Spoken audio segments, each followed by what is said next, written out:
प्रभु यीशु मसीह के मधुर नाम में आप सबको प्रभु यीशु मसीह में प्यार मिले, खुदावंद का आशीष मिले, बरकत मिले। और आज हम फिर परमेश्वर की महिमा के लिए आए हैं कि आपसे बातचीत करें और परमेश्वर के उत्तम विषय को देख सकें। आज का जो टॉपिक है वो ये है कि उत्तम जीवन का मार्ग क्या है।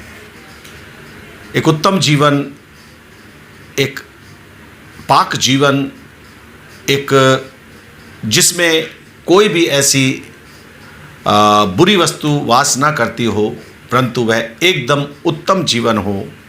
ऐसा जीवन पाने के लिए खुदा का कलाम क्या कहता है? प्रभु का वचन कहता है, यदि आप मेरे साथ निकालें, ऐसा उत्तम जीवन जो पाना चाहते हैं, जिनके पास उत्तम जीवन नहीं है, उनसे पूछिए कि वो किस दशा में पड़े हुए हैं। परमेश्वर का वचन हमें यदि हम पढ़ें तो मत्ती रचित सुसमाचार उसका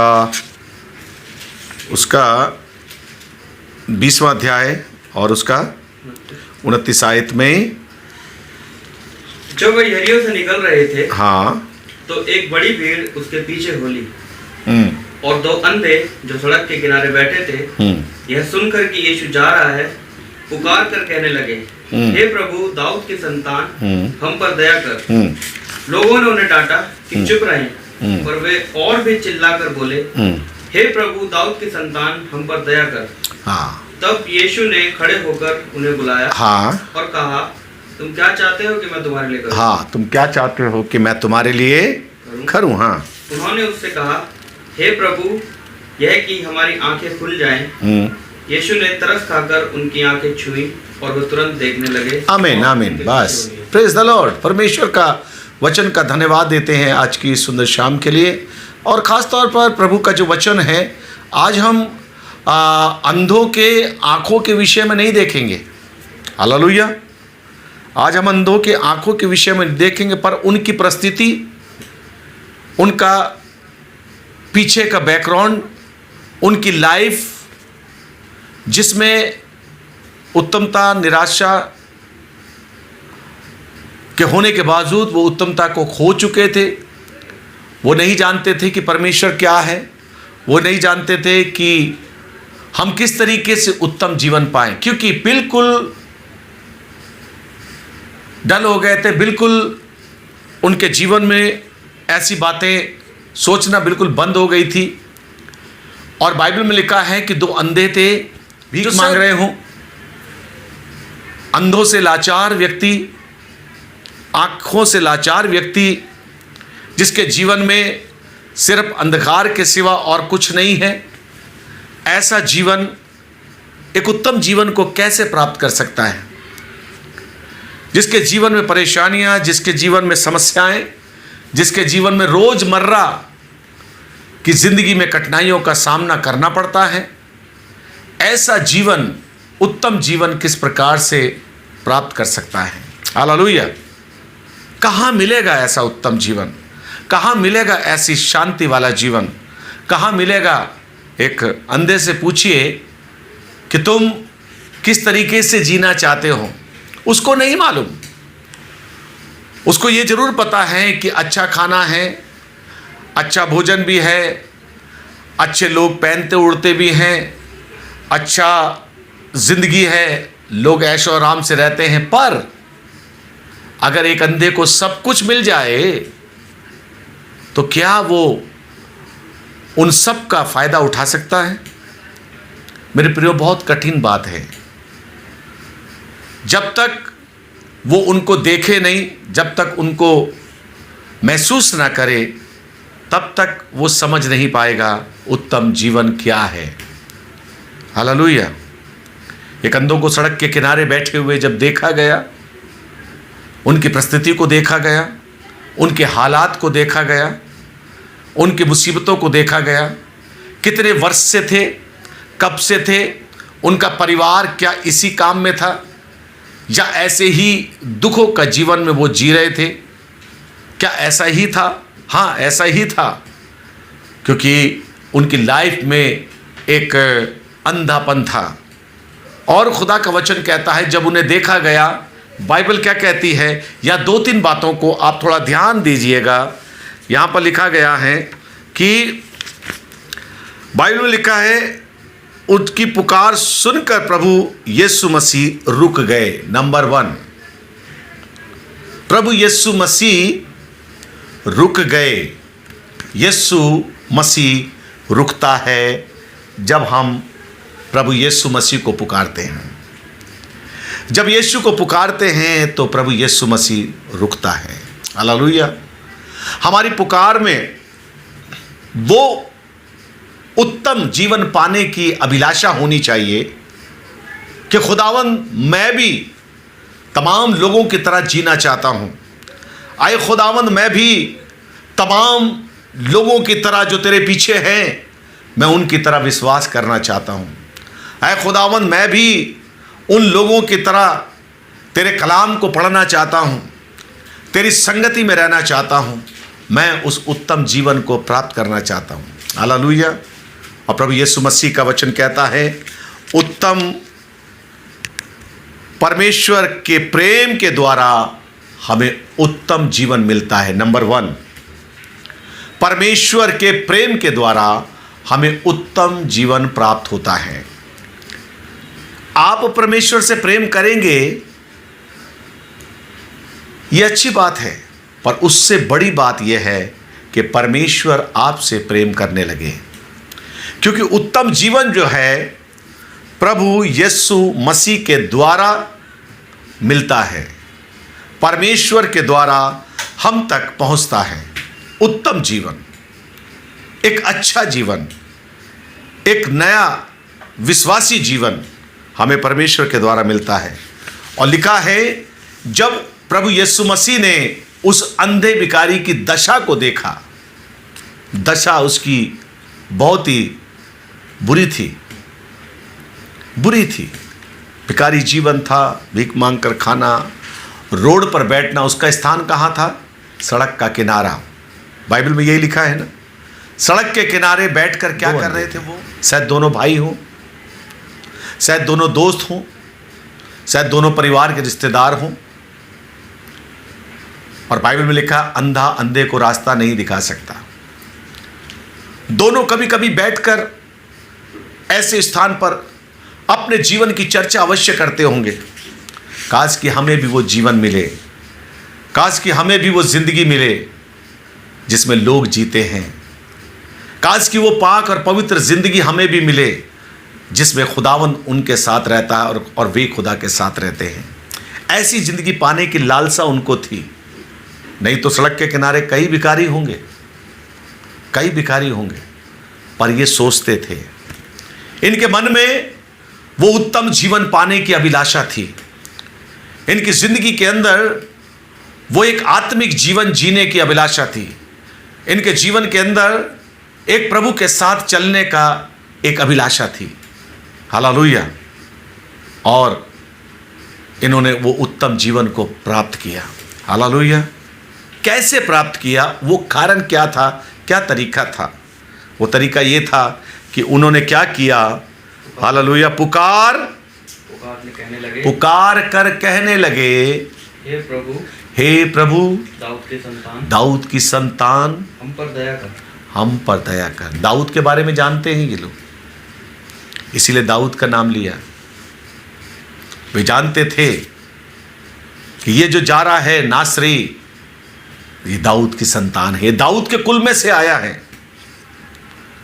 और हम जानते हैं अगर हमारा भविष्य कोई उत्तम बना सकता है तो वो प्रभु यीशु मसीह है। हालेलुया। आज कितने लोग हैं जो अपने जीवन को उत्तम बनाने में लगे हुए हैं।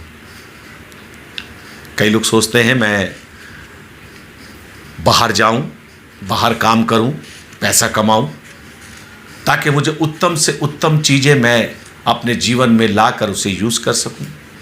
उत्तम जीवन बनाने में लगे हुए हैं, पर ये उत्तम जीवन जो हम बनाते हैं, जो मनुष्य बनाता है, वो चंद मिनटों के लिए होता है। पर जो उत्तम जीवन प्रभु यीशु मसीह मनुष्य को देता है वो अनंत काल के लिए होता है। हालेलुया। तो सबसे पहला बात है परमेश्वर के द्वारा, प्रभु यीशु मसीह के प्रेम के द्वारा हमें उत्तम जीवन मिलता है। यदि आप उत्तम जीवन पाना चाहते हैं तो आपको प्रभु यीशु मसीह के प्रेम को पहचानना होगा। और चिल्लाकर कहा है, दाऊद के संतान हम पर दया कर। और बाइबल में लिखा है, यीशु उनकी पुकार सुनकर क्या हो गया? रुक गया। आमीन, वो रुक गया। आमीन। प्रभु, यदि आपकी पुकार में ऐसा दर्द है और कुछ पाना चाहते हैं, हमेशा आप देखेंगे जब भी प्रभु ने किसी के जीवन में, भीड़ तो बहुत हुआ करती थी, जब भी प्रभु ने किसी के जीवन में कुछ पाने की इच्छा को महसूस किया, प्रभु रुक गया। आमीन। बाइबल में लिखा है, और क्या लिखा, पढ़िए उसको। और यीशु ने उनसे पूछा, तुम क्या चाहते हो कि मैं तुम्हारे लिए करूं? उन्होंने उनसे कहा, हे प्रभु, हम चाहते हैं कि हमारी आंखें खुल जाएं। और यीशु मसीह ने तरस खाकर उनकी आंखों को छुआ और वे तुरंत देखने लगे। अब सब कुछ बदल गया। जब आंखें मिल गई, सब कुछ बदल गया। भिखारीपन चला गया, पुरानी परिस्थिति खत्म हो गई, पुराना जीवन खत्म हो गया। इसलिए प्रभु के वचन में लिखा है, जो मसीह यीशु में है वो नई सृष्टि है, पुरानी बातें बीत गई। दूसरी बात, खुदावंद यीशु मसीह का वचन कहता है, परमेश्वर में विश्वास द्वारा उत्तम जीवन प्राप्त होता है। विश्वास द्वारा उत्तम जीवन प्राप्त होता है। और लूका रचित सुसमाचार उसका 8वां अध्याय और उसकी 43 आयत से लेकर 48 आयत तक हम पढ़ेंगे।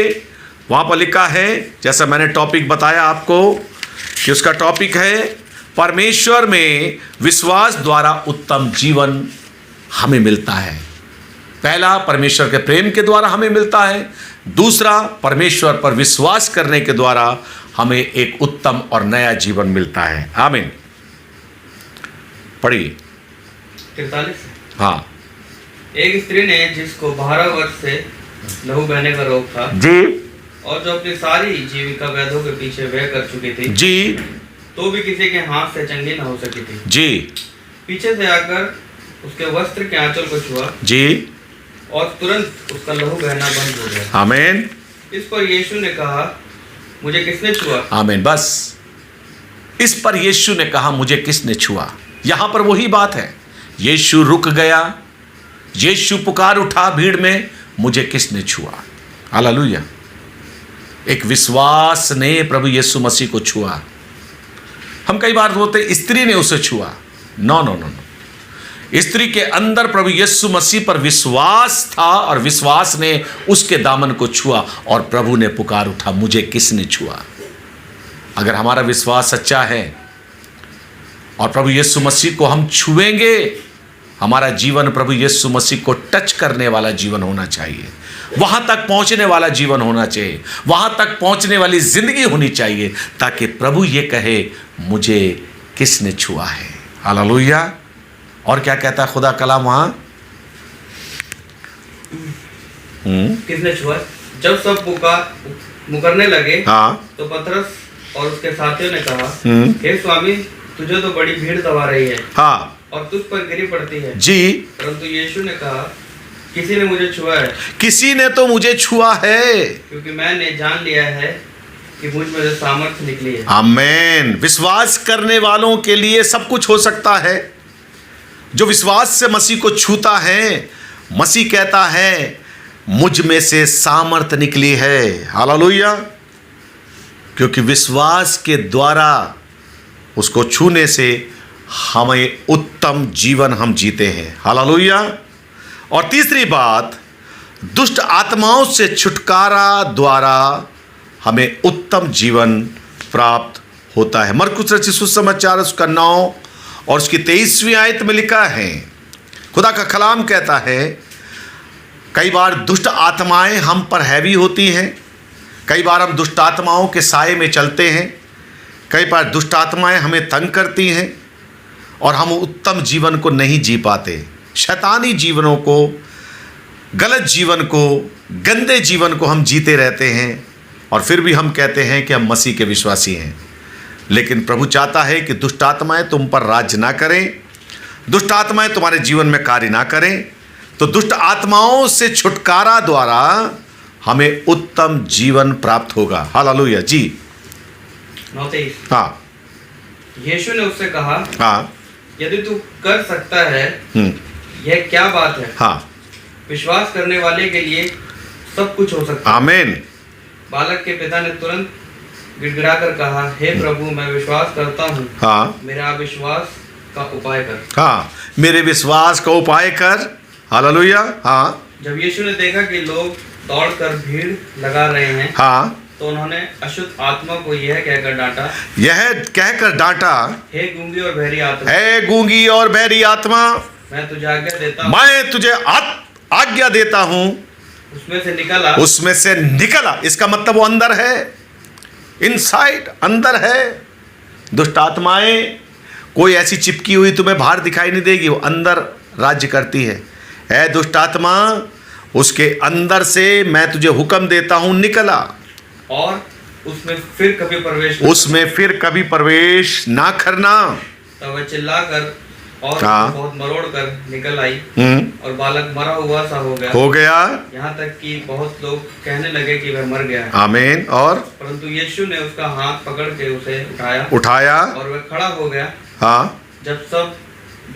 जब वह घर में आया तो उसके चेलों ने एकांत में उससे पूछा, हाँ, हम उसे क्यों ना निकाल सके? जी।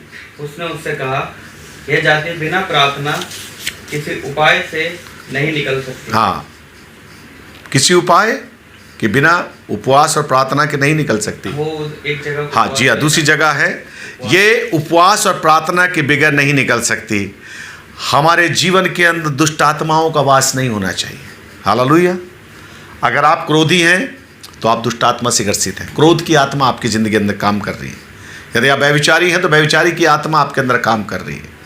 यदि आप किसी का ईर्ष्या करते हैं तो ईर्ष्या, हम दुष्ट आत्माओं से जकड़े हुए होते हैं कई बार, और प्रभु नहीं चाहता कि हम दुष्ट आत्माओं में जकड़े रहें। छुटकारे के द्वारा परमेश्वर हमें उत्तम जीवन देता है। हालेलुया। दुष्ट आत्माएं जब चली जाती हैं, परमेश्वर हमें उत्तम जीवन देता है। चौथी बात, खुदावंद का वचन कहता है, परमेश्वर की शक्ति के द्वारा, सामर्थ्य के द्वारा, शक्ति के द्वारा हमें उत्तम जीवन प्राप्त होता है। हम उत्तम जीवन को जीते हैं। लूका 13:10-16 में लिखा है, एक औरत के विषय में लिखा है कि 18 साल से दुर्बल करने वाली आत्माओं से लगी हुई थी। हाँ, पढ़िए क्या उसे। लूका 13:10। हाँ।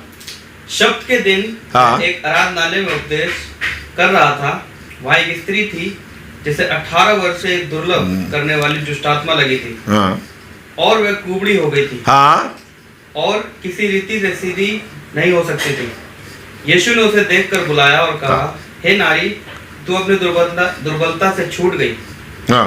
तब उसने उस पर हाथ रखे और वह तुरंत सीधी हो गई और परमेश्वर की बड़ाई करने लगी, इसलिए कि यीशु ने सब्त के दिन उसे अच्छा किया था। आराधनालय का सरदार रिसियाकर लोगों से कहने लगा, 6 दिन हैं जिनमें काम करना चाहिए। हाँ। अतः उन्हीं दिनों में आकर चंगे हो। बस परमेश्वर का वचन कहता है, यहाँ पर जो बात हुई है उस कुबड़ी स्त्री को जो प्रभु यीशु मसीह ने ठीक किया। 18 साल से वो एक दुष्ट आत्मा में जकड़ी हुई थी और उसके ऊपर कुब था, एक बोझ था जिसको वो लेकर घूम रही थी। और बाइबल में लिखा है कि उसको 18 साल से ये तकलीफ थी, लेकिन प्रभु की सामर्थ, प्रभु की शक्ति के द्वारा उसको भी उत्तम जीवन जीने का अधिकार मिल गया। हालेलुया। एक झुकी हुई औरत, एक टेढ़ी हुई औरत, एक टेढ़ा जीवन, एक झुकाव, सबके सामने झुके हुए जीवन को खुदावंद सीधा करता है। हालेलुया। एक उत्तम जीवन देता है, एक नई जिंदगी को शुरुआत करता है। हालेलुया। जब वो सीधी हो गई और 18 वर्ष से जो दुर्बल करने वाली आत्मा लगी थी वो निकल गई, बाइबल में लिखा है कि उसने परमेश्वर की बड़ाई करना शुरू किया। क्यों? क्योंकि उसने आज एक उत्तम जीवन को प्राप्त कर लिया। कौन देता है ये उत्तम जीवन? जब हम, लिखा है, परमेश्वर की शक्ति हमारे जीवन में काम करती है, तब हम उत्तम जीवन को प्राप्त करते हैं। और एक बात को देखें, 5वीं बात, मन के नवनीकरण द्वारा उत्तम जीवन को हम प्राप्त कर लेते हैं। उत्तम जीवन को हम प्राप्त करते हैं। मत्ती 6:25 से आगे तक हम पढ़ें मन की शक्ति के विषय में 11 मत्ती 11 28 और 29। बहुत अच्छा वचन है ये तो। हाँ, हे सब परिश्रम करने वालों, हे सब परिश्रम करने वालों और बोझ से दबे हुए लोगों, हाँ, मेरे पास आओ, मेरे पास आओ, मैं तुम्हें विश्राम दूंगा। मैं तुम्हें क्या दूंगा? विश्राम दूंगा। विश्राम दूंगा। मेरा जुआ अपने ऊपर उठा लो, अब मेरा जुआ अपने ऊपर उठा लो और मुझसे सीखो, मुझसे सीख लो, क्योंकि मैं नम्र और मन में दीन मैं नम्र और मन में क्या हूँ? हूँ। दीन हूँ जी। तुम अपने मन में विश्राम पाओगे। विश्राम पाओगे। हालेलुया। परमेश्वर का वचन कहता है कि तुम्हें एक नया जीवन नवीनीकरण द्वारा, मन के नए हो जाने के द्वारा तुम एक उत्तम जीवन को जीना शुरू कर सकते हो। हालेलुया। और परमेश्वर का वचन कहता है कि हमें क्या दी जाती है। 6 और उसका 25वीं आयत से हम पढ़ें तो लिखा है कि चिंता, भय, तनाव, कड़वाहट, ईर्ष्या, निंदा, अभिलाषा एवं बुरी आदतों से मनुष्य कई मानसिक रोगों का शिकार हो जाता है। जी पढ़िए। कौन सा? हाँ, 6:25 से मत्ती। मन की बहुत सी चिंता फिक्र से वो बहुत से रोगों का सामना करना पड़ता है। जी, इसलिए मैं तुमसे कहता हूँ कि अपने प्राण के लिए ये चिंता ना करना हाँ, कि हम क्या खाएंगे हाँ, और क्या पिएंगे, हाँ, और ना अपने शरीर के लिए हाँ, क्या पहनेंगे। हाँ, क्या प्राण भोजन से हाँ, और शरीर वस्त्र से बढ़कर नहीं। बस परमेश्वर का वचन कहता है कि किसी बात की चिंता मत करो, पर तुम्हारे मन के नए हो जाने से, तुम्हारे मन के शुद्ध हो जाने से, तुम्हारे मन के नवीकरण हो जाने से तुम्हारे अंदर नया और उत्तम जीवन प्रवेश करेगा। और एक बात, पाप क्षमा द्वारा, जब हमारे पाप क्षमा हो जाते हैं, जब अपने पापों का पश्चाताप कर लेते हैं, तो हमें नया जीवन और उत्तम जीवन जीने का रास्ता मिल जाता है। मरकुस 2 उसका 1 से 12 में लिखा है,